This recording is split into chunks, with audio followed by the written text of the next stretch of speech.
பூஞ்சோலை மாணவர்கள் அனைவருக்கும் வணக்கம். இன்னைக்கு 12 ஜனவரி 2026 திங்கட்கிழமை நியூஸ் பேப்பர் பார்க்க போகிறோம்.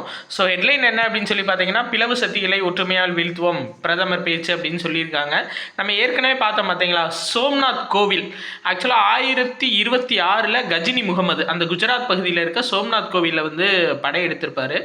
ஆனால் அது மொத்தம் 1000 வருடங்கள் ஆயிடுச்சு. இருந்தாலும் 1000 வருடங்கள் கடந்தும் அது நிலைத்து நிற்கிறதுனால அந்த சுயமரியாதை திருவிழா அப்படின்னு சொல்லிட்டு ஒரு திருவிழா சோம்நாத் கோவிலில் நடத்துகிறாங்க.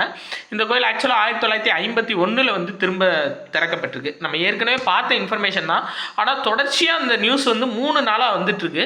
நீங்கள் நம்ம நியூஸ் பேப்பரை பார்த்தாவே தெரியும், நம்ம வீடியோவை பார்த்தாவே தெரியும். அதனால நீங்கள் இந்த நியூஸை கொஞ்சம் சீரியஸ்னஸ் எடுத்து படித்து வச்சுக்கோங்க, அது ரொம்ப முக்கியம். அடுத்து C-62 ராக்கெட் மூலியமாக மொத்தம் 16 செயற்கைக்கோள்கள் ஏவப்பட போகுது.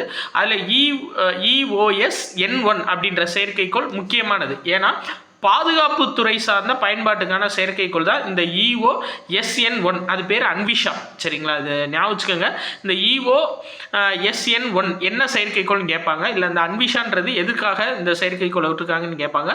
பாதுகாப்புத்துறை பயன்பாட்டுக்காக கூடுதலாக ஒரு 15 சிறிய சிறிய செயற்கைக்கோள்கள் ஏவிருக்காங்க. அதில் ஆயுள் சாட் அப்படின்னு ஒரு செயற்கைக்கோள், இது சென்னையை சேர்ந்த ஆர்பிட்டைடு அப்படின்ற ஒரு ஸ்டார்ட் அப் நிறுவனம் தயாரித்த செயற்கைக்கோளும் ஏவிருக்காங்க. ஸோ சென்னை சேர்ந்த ஆயுள் சாட் அப்படின்ற செயற்கைக்கோளும் PSLV C-62 ராக்கெட்டில் ஏவப்பட்டிருக்குப்பா, சரிங்களா? அப்போ 2 இன்ஃபர்மேஷன் முக்கியமானது. ஒன்று என்னன்னா EOS N1 அன்விஷா ஒன்று, இன்னொன்று ஆயுள் சாட். இந்த 2 செயற்கைக்கோளும் ரொம்ப ரொம்ப முக்கியமானது. சரி, அடுத்தது பார்க்கலாம்.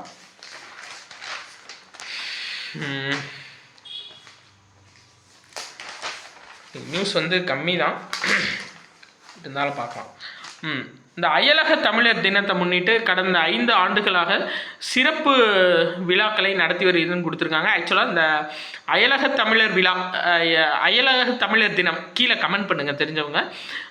நிகழாண்டில் தமிழால் இணைவோம் தரணியை உயர்வோம் அப்படின்ற கருப்பொருள் கீழே இந்த அயலக தமிழர் விழா நடந்திருக்குப்பா. ஸோ இதை மட்டும் ஞாபகம் வச்சுக்கோங்க. சென்னையில் இந்த ஆண்டு அயலக தமிழர் விழா என்ன கருப்பொருளோட பெயர், என்ன தீமில் நடந்திருக்கு அப்படின்னா, தமிழால் இணைவோம் தரணியில் உயர்வோம் அப்படின்ற கருப்பொருளில் அமைஞ்சிருக்கு. சரியா? சரி, ரைட். அடுத்து பார்ப்போம். வேறு இதில் நியூஸ்ன்னு எடுத்துக்கிட்டால் எதுவும் இல்லை. இந்ததுப்பா என்ன அப்படின்னா, அதாவது இந்த பிரிஸ்பன் சர்வதேச டென்னிஸ் போட்டி நடந்திருக்கு. நிறைய டென்னிஸ் போட்டி நடக்குது. இங்கே பாருங்களேன், ஆக்லாந்து ஓப்பன் டென்னிஸ் போட்டி, ஹாங்காங் டென்னிஸ் போட்டி, ஹாங்காங் ஓப்பன், இதெல்லாம் நடந்துட்டுருக்கு. நம்ம தேவை கிராண்ட் ஸ்லாம் தான் நம்ம பார்த்து வச்சுக்கணும். நிறையா பதபதன்னு படிக்க வேணாம். டென்னிஸ் போட்டி, இந்த தேசிய மோட்டார் சைக்கிள் பந்தயம், இதெல்லாம் தேவையில்லை. நம்மளுக்கு கிராண்ட் ஸ்லாம் இருந்தால் நம்ம படிச்சுக்கணும். ஆனால் என்னென்னா, இந்த பிரிஸ்பன் சர்வதேச டென்னிஸ் போட்டி இருக்குது பார்த்தீங்களா, இது கிராண்ட் ஸ்லாமுக்கு முன்னோடியாக அந்த போட்டி நடைபெறும். ஆக்சுவலாக ஆஸ்திரேலியா ஓப்பன் கிராண்ட் ஸ்லாம் பந்தயமான ஆஸ்திரேலியா ஓப்பனுக்கு முன்னாடி இந்த பிரிஸ்பன் டென்னிஸ் போட்டி நடக்கும். ஸோ இதை மட்டும் சும்மா பேசிக்காக நீங்கள் ஞாபகம் வச்சுக்கோங்க. இந்த போட்டியில் பெண்கள் பிரிவில் அரியானா சபலன்கா, ஆடவர் பிரிவில் டேனில் மெத்வதேவ், சரிங்களா?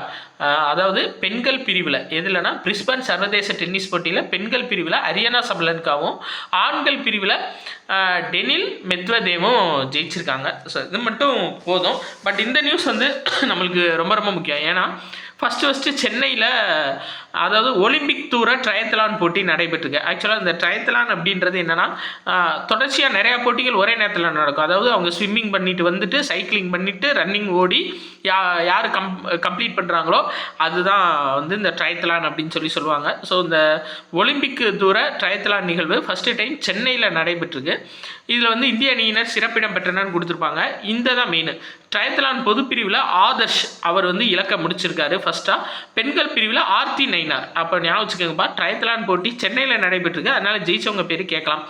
பொது பிரிவில் ஆதர்ஷும் பெண்கள் பிரிவில் ஆர்த்தி நைனாரும் ஜெயிச்சிருக்காங்க. அதுவே டூயத்லான் அப்படின்னு சொல்லிட்டு அது கூடுதலாக போட்டி நடந்திருக்கு. அதோட ஒரு பிரிவு, ட்ரையத்லானோட ஒரு பிரிவு டூயத்லான் போட்டி நடைபெற்றிருக்கு. சரியா? இதை டூயோஸ்கா டூயத்லான் அப்படின்னு சொல்லுவாங்க. சரியா? இதில் ஆண்கள் பகுதியில் சப்பன் பஞ்சால் அப்படின்றவங்களும், பெண்கள் பகுதியில் மோகனா தேவி அவங்களும் ஜெயிச்சிருக்காங்க. ஸோ அவங்கள ஞாபகம் வச்சுக்கோங்க. சரியா?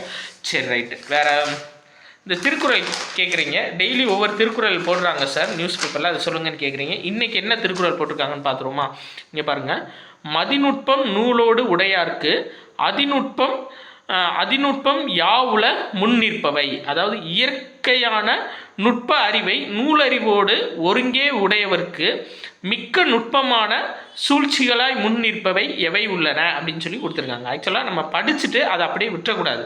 நம்மளோட அறிவை பயன்படுத்தி, நம்ம படிப்பு ப்ளஸ் நம்மளோட அறிவை பயன்படுத்தி அதை வந்து எங்கே நம்ம ரியல் லைஃப்பில் நம்ம பொருத்தி பார்க்குறோமோ அந்த அவங்களுக்கு வந்து பார்த்தீங்க அப்படின்னா சூழ்ச்சியாக அமைஞ்சது எதுவுமே கிடையாது அப்படின்னு சொல்லியிருக்காங்க. அதான் மதிநுட்பம் நூலோடு உடையாருக்கு அப்படின்னா நம்ம படித்ததோடு நம்மளோட அறிவை பொருத்தி பார்க்கணும். நம்ம நூலில் படித்த அறிவோட நம்மளோட அறிவை பொருத்தி பார்க்கணும். அதான் மதிநுட்பம் நூலோடு உடையாருக்கு அதிநுட்பம் யாவுல முன்னிற்பவை அப்படின்னா சூழ்ச்சியாக எது வந்தாலும் அழிஞ்சு போயிடும். அவங்களுக்கு முன்னாடி சூழ்ச்சின்னு ஒன்று நிற்கவே நிற்காது அப்படின்னு சொல்லிட்டு திருக்குறள் சொல்லியிருக்காங்க. எந்த அதிகாரத்தில்னா அமைச்சு அப்படின்ற அதிகாரத்தில் கொடுத்துருக்காங்கப்பா. சரிங்களா? சரி, டெய்லியும் நம்ம திருக்குறளும் சேர்த்து நம்ம பார்த்துலாம். ஸோ இன்னைக்கான நியூஸ் வந்துட்டு அவ்வளோதான். 12 ஜனவரி 2026. ஸோ நம்ம ஜனவரி 17 டெஸ்ட் பேட்ச் ப்ளஸ் கிளாஸஸ் வந்து ஸ்டார்ட் பண்ணுறோம். ஸோ விருப்பப்படுறவங்க ஜாயின் பண்ணிக்கலாம்ப்பா. நன்றி.